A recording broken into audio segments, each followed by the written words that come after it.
Salut à tous, aujourd'hui on va voir comment faire une miniature YouTube sans avoir de logiciel. Vous allez voir, même si vous n'avez aucune connaissance, c'est quelque chose de tout à fait accessible et je vais vous montrer étape par étape comment faire. Évidemment, vos premières miniatures seront peut-être pas parfaites, mais à force d'en faire, ça sera de mieux en mieux. Donc on se retrouve sur un site qui s'appelle canva.com. C'est un site qui va parler de design, tout simplement. Donc vous allez pouvoir faire des posters, des présentations, des CV, des logos, et en l'occurrence une miniature YouTube.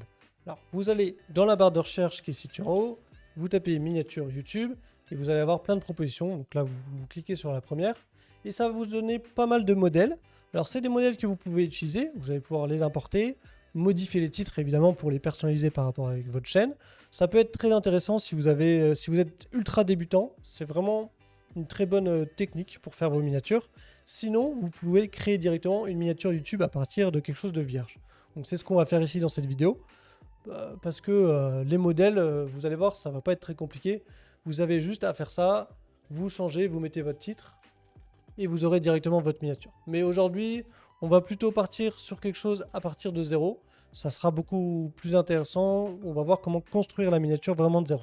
Il y a quelque chose de super important quand on fait une miniature sur YouTube, c'est d'avoir quelque chose de cohérent. C'est-à-dire que d'une miniature à l'autre, on va utiliser la même police, la même couleur, la même disposition globale. C'est quelque chose qui va donner vraiment de l'identité à votre chaîne et qui va permettre à votre communauté de reconnaître votre miniature parmi d'autres. Donc voilà, c'est des conseils assez importants et on va voir maintenant tout de suite comment l'appliquer globalement. Donc vous pouvez déjà commencer par avoir une couleur. Moi sur ma chaîne YouTube, je parle évidemment de vidéos et j'utilise pas mal la couleur rouge pour rappeler le logo YouTube. Donc j'aime bien avoir cette couleur qui est un petit peu présente. Alors on avait oublié d'enlever ça. J'aime bien avoir cette couleur qui est un petit peu présente. Soit vous choisissez là-dedans, soit vous allez directement personnaliser la couleur. Un truc un petit peu plus sombre. Et si vous avez directement votre code couleur, vous allez pouvoir le rentrer ici. Alors peut-être que vous avez des images avec une couleur que vous aimez bien. Dans ce cas, je vous conseille l'extension Colorzilla. Alors c'est sur Chrome, là je suis sur Firefox. C'est une extension qui fonctionne très bien. Et elle va vous permettre de prendre n'importe quelle image sur votre navigateur où vous voulez. Et vous allez pouvoir récupérer le code de la couleur qui vous plaît. Donc très bonne extension, je vous laisse évidemment tout en description. Donc là je vous conseille de le mettre en 75% pour avoir une meilleure vue d'ensemble. Et si jamais vous voulez voir qu'est-ce que donne la miniature, vous mettez en 25%, comme ça vous verrez d'un peu plus loin. Maintenant que vous avez votre couleur, vous pouvez soit commencer à écrire par-dessus, mais je trouve que c'est quand même un petit peu pauvre, soit vous allez chercher des photos. Donc vous allez là dans photos, et nous on va parler d'ordinateur, etc. Donc on va prendre le PC là. On va l'agrandir des deux côtés, et là on dit bah ok, on voit plus la couleur rouge. Donc on va prendre la transparence qui est juste ici, et on va réduire la transparence. Donc voilà, ça c'est à 100%, et si on met un petit peu, donc on peut voir l'image, et en plus on a la couleur. Donc voilà, déjà à partir de là, c'est pas mal. Ensuite, un deuxième truc qui peut être intéressant si vous faites des miniatures, c'est de mettre votre visage sur la miniature. Il y a énormément d'études qui ont été faites à ce sujet, et ils ont réussi à montrer que les miniatures avec un visage humain dessus avaient plus de taux de clic. Donc si vous voulez mieux convertir, je vous conseille vraiment de mettre votre visage. Alors pour ça, vous pouvez tout simplement prendre une photo de vous et ensuite la détourer. Pour la détourer, il existe un site vraiment très bien, ça s'appelle Remove Background, remove.bg. Vous allez directement sur télécharger une image, là j'ai fait une petite photo exprès pour vous. Donc vous allez voir, hop, ça analyse la photo. Bon, je fais une tête un peu bizarre, mais c'est plus pour la blague. Et voilà, votre photo est entièrement détourée. Parfois vous aurez des bugs, là vous voyez ils m'ont un petit peu mangé ma chemise, mais en général ça fait du très bon travail. Donc ensuite quand on est sur Canva, on va pouvoir directement prendre des images et les importer. Donc vous avez juste à prendre l'image dans son dossier et la faire glisser. Et du coup, hop, après vous n'aurez plus qu'à la prendre et la mettre là. Vous avez votre image, vous allez pouvoir l'agrandir, ça sera mieux. Le but c'est que ça puisse être vu de loin, donc on va mettre en grand comme ça. Bon là c'est un petit peu dommage, en l'occurrence je l'aurais refait en temps normal, mais on va dire que ça passe pour cette fois. Et une fois que vous aurez votre image, vous allez pouvoir rajouter un texte de l'autre côté en général. Alors au niveau des textes, vous allez avoir trois choix. Vous pouvez ajouter un titre, un sous-titre ou des lignes. Les lignes c'est quelque chose que je déconseille parce que ça va être beaucoup trop petit. Donc quand vous aurez votre miniature sur YouTube, on pourra tout simplement pas la lire. Et une miniature, ça doit vraiment être synthétique et résumer le contenu de la vidéo. Donc je vous conseille de mettre vraiment un titre en gros. Donc vous allez pouvoir cliquer sur titre, tout simplement, et vous l'aurez comme ça. Vous pouvez aussi choisir des choses qui ont déjà été faites, par exemple en gros, comme ça peut être assez sympa. Et vous aurez juste à modifier ce qu'il y a dedans. Donc nous, on va prendre un titre simple. On va le remettre en 75 pour que ce soit plus simple. Et on va mettre tout simplement créer une miniature YouTube. Et en général, pour les titres, je vous conseille de toujours mettre en majuscule. Ça permettra d'être plus facile à lire.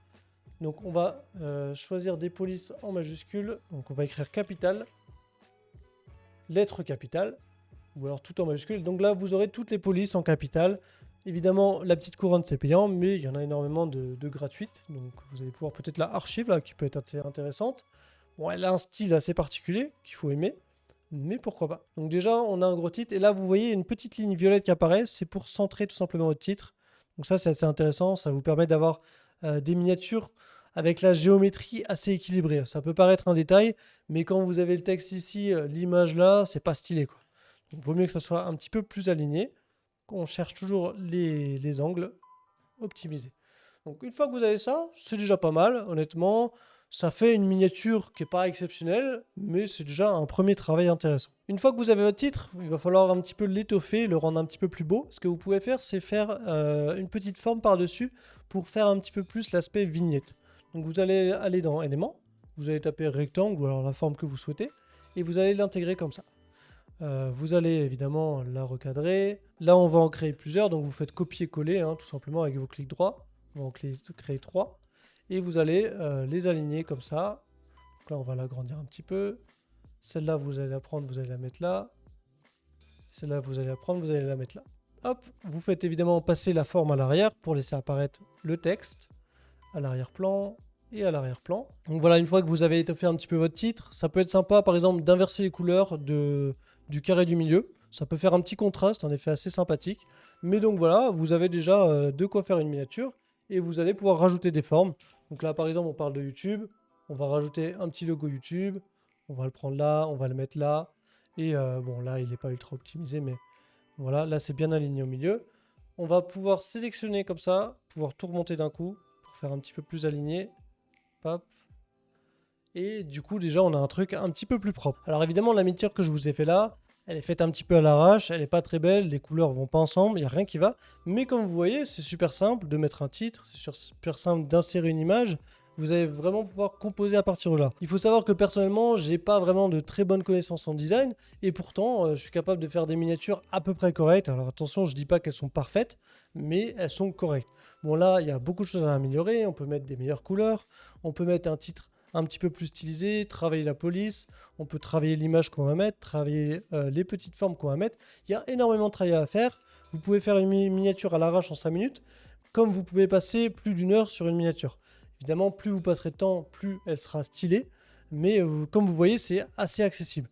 Ensuite, vous aurez juste à télécharger votre image, vous prenez au format PNG et vous pourrez directement la mettre sur votre chaîne YouTube. Donc voilà, pour les gens qui ne veulent vraiment pas se compliquer la vie, Canva, c'est vraiment une application qui va vous permettre de tout faire. C'est entièrement gratuit. Évidemment, il y a une version payante qui vous donnera accès à plus d'éléments, à plus de photos, à plus de police d'écriture. Donc la version payante, elle peut être intéressante une fois que vous avez pas mal d'expérience, une fois que vous voulez faire des designs un petit peu plus poussés. Mais honnêtement, si vous démarrez, je vous conseille vraiment la version gratuite, ça sert à rien de payer vraiment. Je vous laisse évidemment le lien dans la description si ça vous intéresse. Il existe aussi d'autres alternatives, vous pouvez utiliser des logiciels gratuits, comme par exemple GIMP. Je vous ferai sans doute un tutoriel, donc n'hésitez pas à me le dire dans les commentaires si vous voulez que je vous le fasse. C'est forcément un petit peu plus compliqué avec un logiciel, mais vous allez voir, c'est pas non plus inaccessible. Et il y a des logiciels beaucoup plus experts, comme par exemple Photoshop. Là, vous allez pouvoir faire des choses assez complexes. Je vous ferai aussi un tuto si vous voulez. Mais par contre, évidemment, le Photoshop, c'est un logiciel payant. Après, il y a certaines techniques plus ou moins légales pour l'obtenir gratuitement. Mais moi, je vous ai rien dit. Vous faites comme vous voulez. Voilà, j'espère que ce petit tuto vous aura plu. Si c'est le cas, mettez-moi un like pour me soutenir. Abonnez-vous pour de nouveaux tutos dans les prochaines vidéos. D'ailleurs, si vous voulez des sujets que j'aborde en particulier, n'hésitez pas à me le dire en commentaire. Ça me permettra de savoir ce qui vous intéresse directement. On se retrouve prochainement pour une nouvelle vidéo. Salut à tous!